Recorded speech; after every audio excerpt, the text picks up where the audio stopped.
À présent qu'on a travaillé la partie sur les puissances, je vous propose dans cette vidéo la partie cours à compléter, donc toujours dans le même dossier de jusqu'à présent, on a utilisé ce dossier-là, donc les nombres. Donc du dossier les nombres, vous allez en page 5, il me semble, et on va compléter la partie puissance. Donc là, je passe les parties sur la fraction, déjà complétées. Et du coup, ensuite, on a divisibilité de nombre premier. Pour l'instant, on n'a pas encore fait ça, donc vous laissez. Du coup, c'est bien page 5, grand 3, les puissances. Donc, petit a, la notation puissance. Comme à chaque fois, je vous explique et je vous dirai de mettre pause pour pouvoir écrire. Donc, a puissance n, c'est une puissance de a. Donc A, pour rappel, il remplace n'importe quel nombre. Comme là, c'est un cours, je suis obligée de l'écrire, la définition générale. Et seulement ensuite, on remplacera par des nombres et pour les exemples. Donc A puissance n, c'est une puissance de A et se lit A exposant n ou A puissance n. Bon, ça, vous le savez déjà. On précise juste que A, c'est un nombre relatif, c'est-à-dire que c'est un nombre qui peut être positif ou négatif et à virgule, donc décimal. Par exemple, 2,3, c'est un nombre relatif. 10,75, c'est un nombre relatif. Moins 1, c'est un nombre relatif. Donc A, il peut être remplacé par n'importe lequel de ces nombres. Et petit n, c'est un nombre entier positif ou nul. Cette fois-ci, petit n, c'est un nombre entier, donc il ne peut pas être à virgule. Ça veut dire que je ne peux pas avoir puissance 2,4. En tout cas, pas pour l'instant. Je ne peux pas non plus avoir un nombre négatif. Non, enfin, je reprends. Je pourrais l'avoir négatif, mais disons que dans ces cas-là, on écrira moins n, d'accord ? Et aussi, il peut être égal à 0. Hein, le fait qu'il soit positif ou nul, ça veut dire qu'il peut être égal à 0. A puissance n, c'est A que je multiplie à lui-même n fois. Donc A puissance n, c'est donc A fois A fois A fois A, etc. Il y a n facteurs. Ça veut dire que si c'est A puissance 2, c'est A fois A. Si c'est A puissance 4, c'est A fois A fois A fois A. C'est-à-dire que je multiplie A à lui-même 4 fois. On regarde ensemble l'exemple. 6 puissance 3. On peut le lire 6 puissance 3 ou 6 exposant 3. C'est la même chose. Et je vous ai écrit ensuite le détail. Donc 6 puissance 3, c'est égal à 6 fois 6 fois 6. Il y a bien 3 fois le 6 multiplié à lui-même. Donc 3 facteurs. Et ça fait 216. Je vous précise, je vous rappelle, là on l'a vu en classe, le cas particulier, les cas particuliers suivants.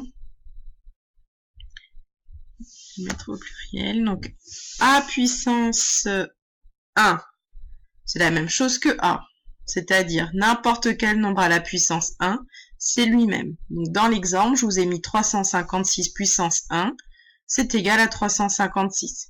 J'aurais pu écrire 1 million à la puissance 1, c'est égal à 1 million. 12 à la puissance 1, c'est égal à 12. Ça, vous l'avez compris.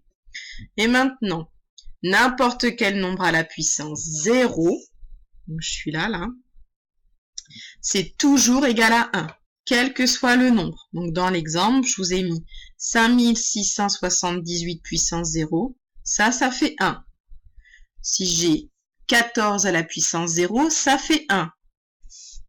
100 000 à la puissance 0, ça fait 1. Moins 10 à la puissance 0, ça fait 1.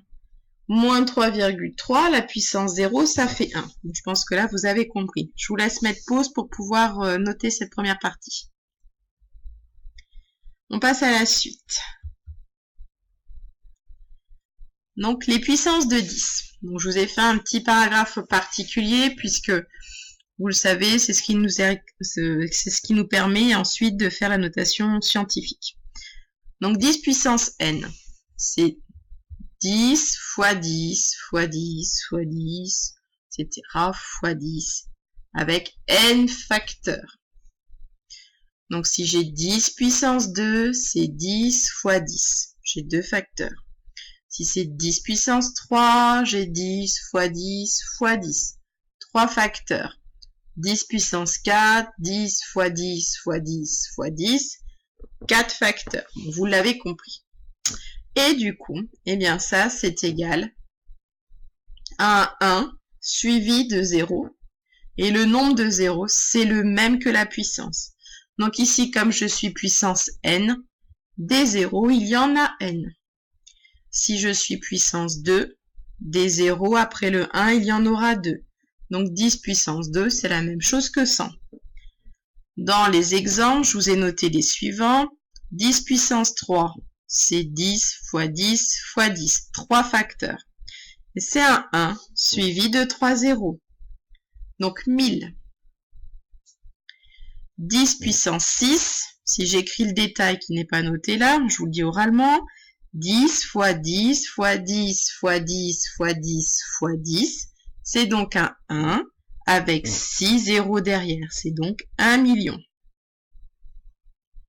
Je vous laisse mettre pause pour pouvoir noter cette première partie.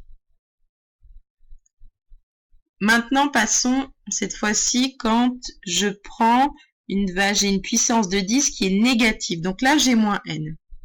Je vous ai expliqué en classe que quand on a une puissance négative, on peut prendre l'inverse. C'est égal.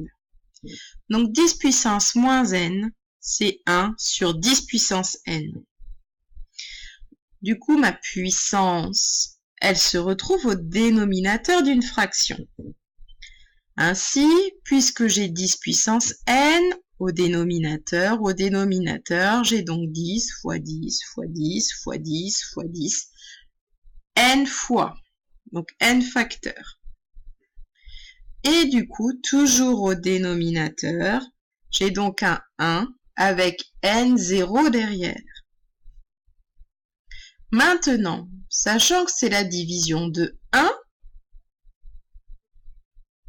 par une puissance de 10, je vais donc avoir comme résultat un nombre qui est plus petit que 1, c'est-à-dire 0,0001.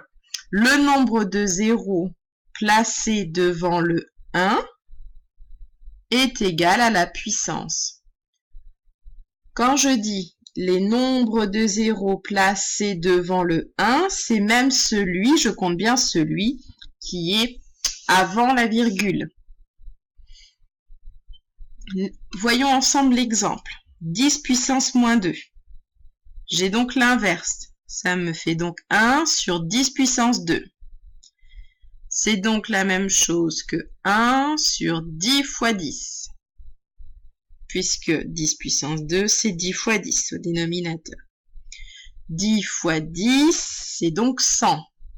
Je vous rappelle, 10 puissance 2, c'est donc bien un 1 avec 2 zéros derrière. Le 1, je le divise par 100. Divisé par 100, ça fait 0,01. Devant le 1, j'ai bien les 2 zéros qui correspondent à la puissance 2. Allez, mettez pause pour pouvoir noter. Passons à présent à la notation scientifique. Donc la notation scientifique, l'écriture scientifique d'un nombre et de la forme. A fois 10 puissance n. A, là ça s'est mis en majuscule, donc on va bien garder la notation, c'est bien une minuscule. Possède un seul chiffre non nul avant la virgule. Ça veut dire quoi? Ça veut dire que A, ça peut être 1,2, ça peut être 3,46, ça peut être 1,25. Par contre, ça peut pas être 12, parce que 12, par exemple 12,3, ça peut pas être bon, parce que j'ai deux chiffres avant la virgule. Et il faut pas non plus que ce soit 0,24 par exemple, parce qu'il faut que ce soit un chiffre qui soit non nul, donc pas égal à 0. Donc ce nombre A, je le multiplie à 10 puissance n, c'est-à-dire quelle est la multiplication que je dois faire par 10, par 20, par 100, par 1000, etc. pour pouvoir retrouver mon nombre de départ, c'est-à-dire non écrit en écriture scientifique. Alors là, moi, par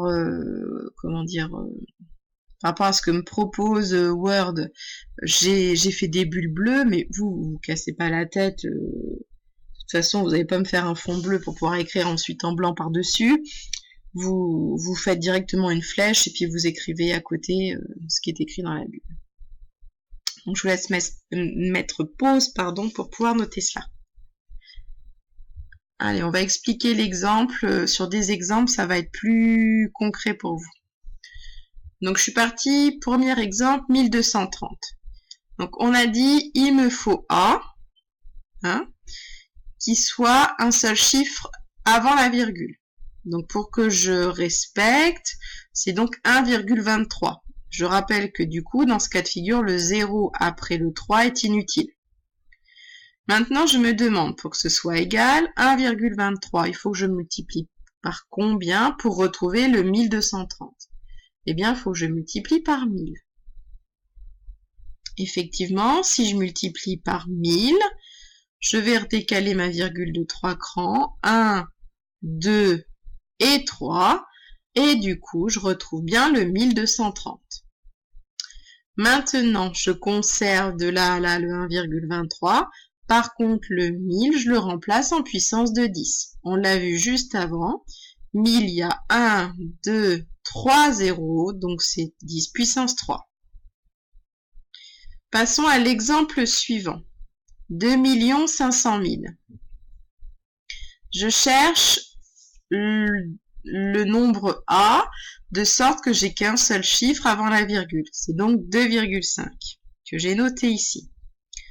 Maintenant, si j'ai ma virgule qui est là, je dois me décaler de combien de crans pour retrouver 2 500 000? 1, 2, 3, 4, 5, 6. Il faut donc que je multiplie 2,5 avec un 1 avec 6 zéros derrière. C'est donc 1 million. 1, 2, 3, 4, 5, 6. Il y a bien 6 zéros. Et cela, ensuite, je conserve le 2,5, mais par contre, le 1 million, je l'exprime sous sa puissance de 10. Il y a 6 zéros, c'est donc 10 puissance 6.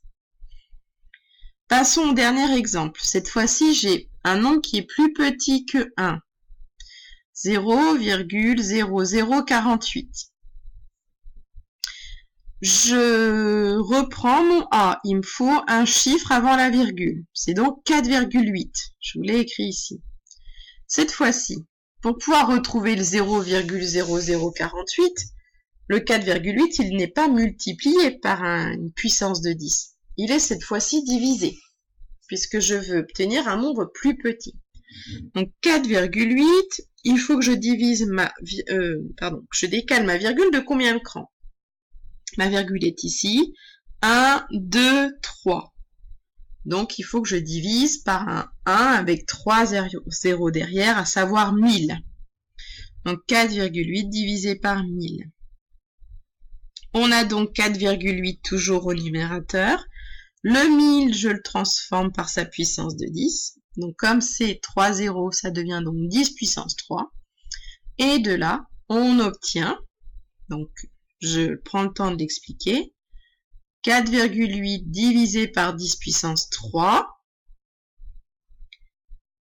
Ici, je vais vous remettre une étape. C'est donc 4,8 multiplié